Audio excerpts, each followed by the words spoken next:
Bonjour à tous et bienvenue sur cette nouvelle vidéo. Aujourd'hui on va parler de VS Code. VS Code est un éditeur de code. Il est gratuit et il est vraiment beaucoup utilisé et moi je l'utilise tout le temps.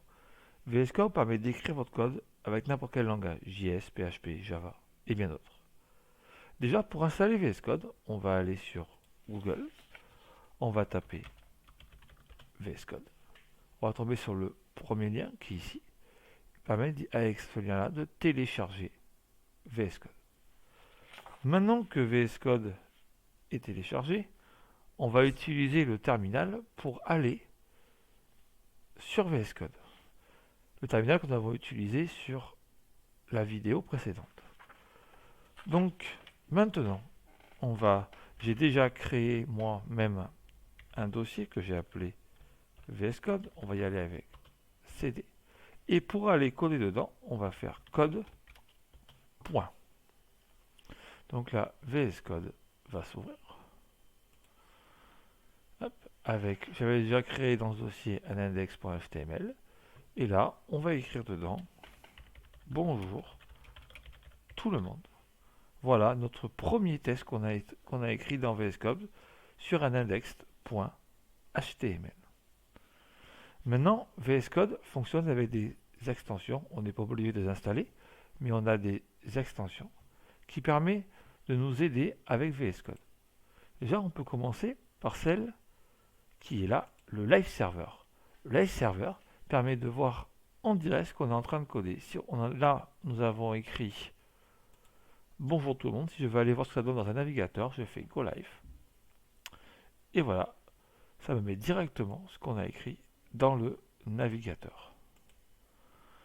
Après, moi, je me sers aussi du LiveShare. Le LiveShare permet de coder à plusieurs, de partager votre code avec votre collègue, vos amis, vous installez LiveShare, vous envoyez un lien et on vous permet toujours de pouvoir coder sur votre VS Code pour différents bugs et permet de coder vraiment tous ensemble.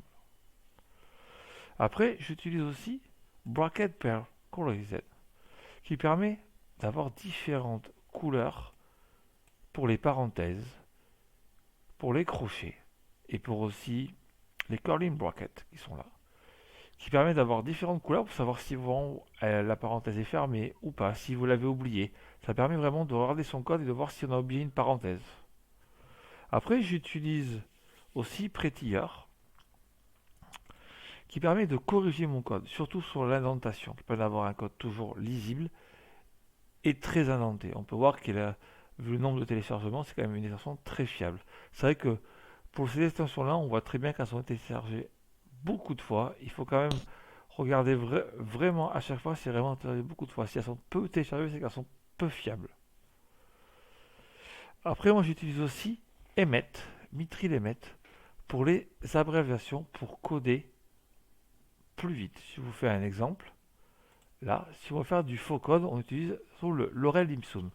Pour écrire du lorem avec Emmet, je mets lorem 20 et ça permet d'écrire 20 mots en lorem.